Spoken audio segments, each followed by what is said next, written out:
계유정난과 단종. 조선왕조 최초의 적장자로 국왕에 오른 문종은 6살의 나이로 왕세자가 되어 35세에 국왕에 즉위하였으나 어머니 소현 왕후가 1446년, 아버지 세종대왕이 1450년 연이어 서거하자 3년상을 거듭 치르며 몸을 혹사하다 2년 2개월 만인 1452년 세상을 떠났습니다.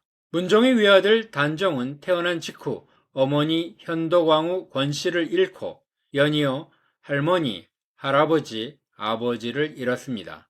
단종은 세종과 문종을 이어 조선왕조에서 원손, 세손, 세자, 국왕을 단계적으로 거친 정통성을 확보한 유일한 국왕이었지만 3년의 단명한 국왕에 그치고 말았습니다.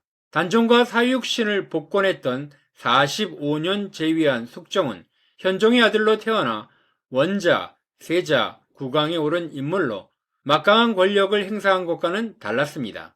단종의 비극은 본인만 당한 것이 아니라 주변 인물 역시 비극의 주인공이 되었습니다. 아버지 문종은 죽음이 예감되자 영의정 황보인, 좌의정 남지, 우의정 김종서 등 3명의 고명 대신에게 어린 단종을 부탁하였습니다. 하지만 이후 단종의 숙부 수양대군은 김종서를 찾아가 죽이는 것을 시작으로 걸림돌이 될 신하들을 모두 죽이고 친동생과 이복 동생들을 죽이거나 귀양을 보냈습니다. 수양대군은 이를 계유년에 일어난 김종서 등의 신권에 의해 어지러워진 왕권을 바로잡는 것이라면서 계유정난이라고 불렀습니다.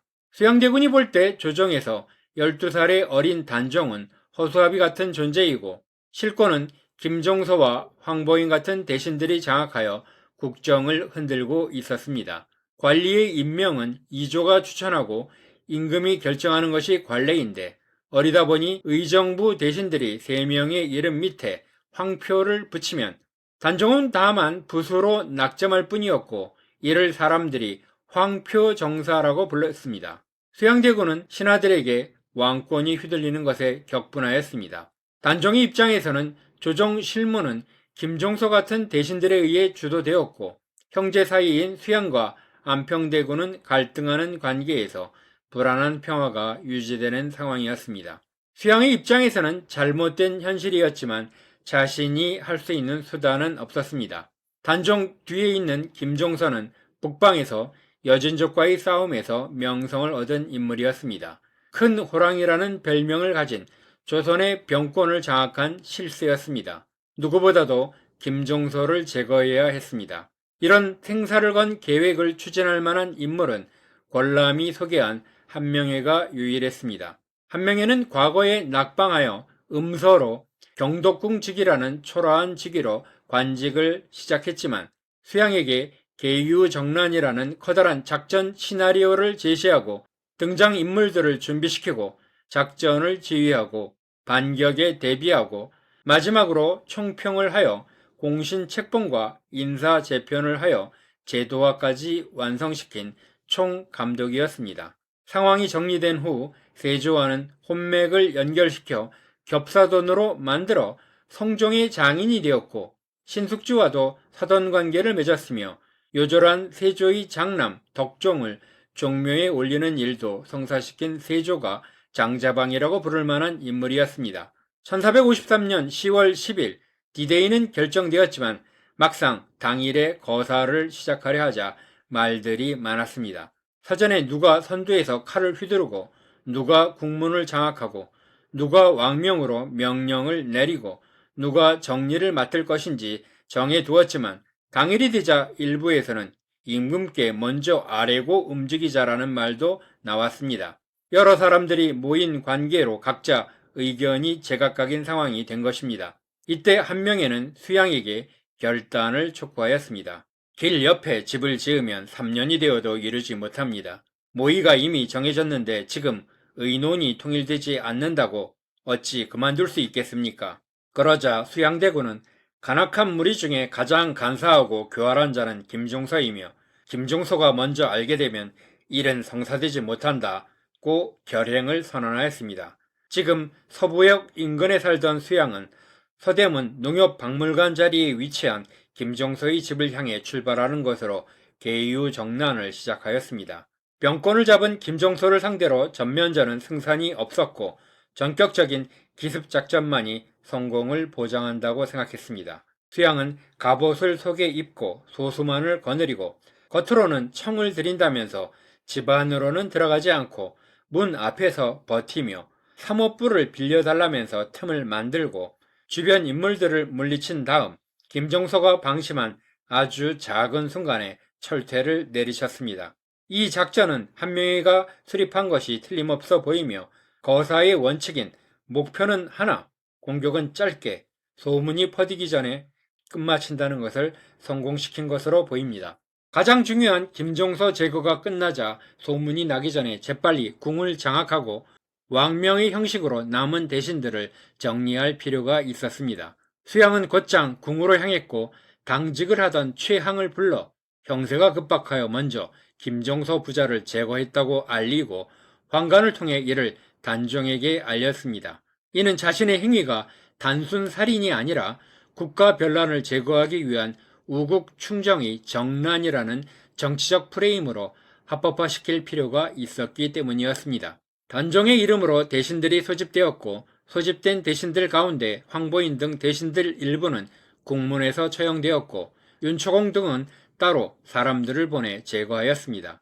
정치적 경쟁자였던 안평대군은 압송시킨 다음 강화도로 귀양을 보낸 후 사약을 내려 죽였습니다. 한명회는 이를 통하여 김종서라는 핵심 실세를 제거한 다음 반대파들의 지휘 라인과 잠재적 구심점을 한 번에 끊어내는 작전을 성공시킨 것이었습니다. 단종의 입장에서는 믿던 대신들이 하루아침에 모두 사라지고 궁궐 자체가 이미 수양의 군사들 손에 장악된 것을 직감하였습니다.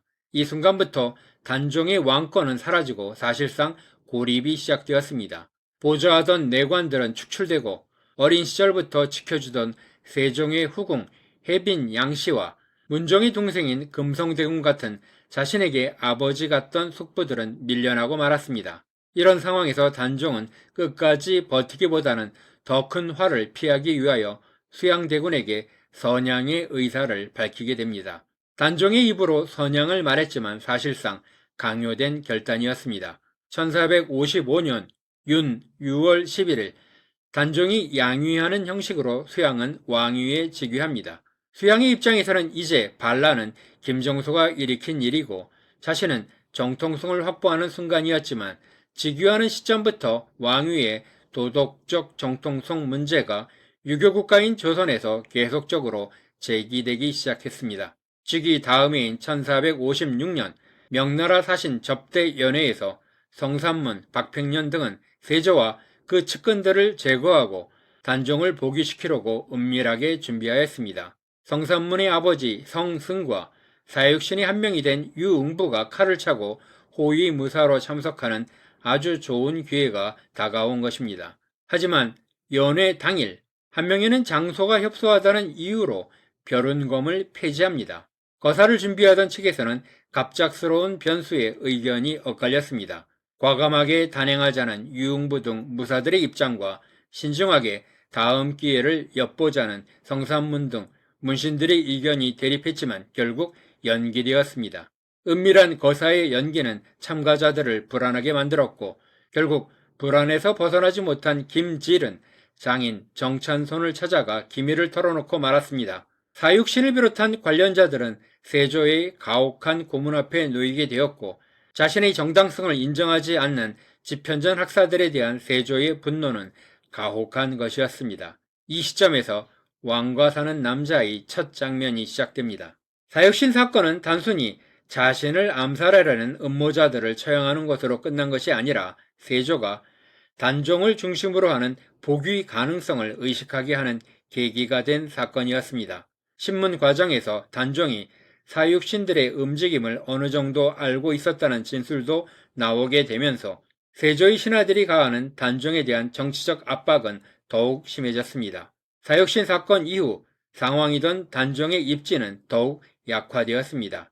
이제 새로이 단종의 장인인 송현수와 권완이 연루된 새로운 복위 모의가 발각되자 세조는 더 이상 단종을 궁궐에 둘 수 없다고 결론 내렸습니다. 아이러니하게도 단종의 혼례는 단종의 의사가 아닌 수양의 의지로 밀어붙인 결과였습니다. 계유정난 직후 수양은 단종에게 왕비를 맞이할 것을 강권하였습니다. 아버지 문종의 국상 중이었으므로 단종은 거부했으나 수양은 자신의 신복딸들 가운데 여러 처녀들을 모아 창덕궁에서 1454년 1월 8일 간택례를 진행하여 최종적으로 송현수의 딸이 정순왕후로 낙점되고 권완과 김사우의 딸이 후궁인 숙의가 되었던 것입니다. 이제 자신의 딸이 궁궐에 들어가고 자신들은 단종의 장인이 되자 이들의 생각은 달라진 것입니다. 1457년 6월 세조는 단종을 상왕에서 노산군으로 격하시키고 궁에서 출궁하기로 결정합니다. 이 시점에서 단종은 왕실에 존경받는 상왕의 위치에서 유배의 대상으로 전락한 것입니다. 정순 왕후도 군부인으로 격화되어 더 이상 왕비의 지위를 유지하지 못하게 되었습니다. 6월 21일 유배가 결정되어 22일 궁에서 출궁되면서 강원도 용월로 출발하여 기나긴 도보 여행길을 거쳐 왕가 사는 남자 영화에서는 유해진이 맡은 어몽도를 청룡표 앞에서 만나게 된 것입니다.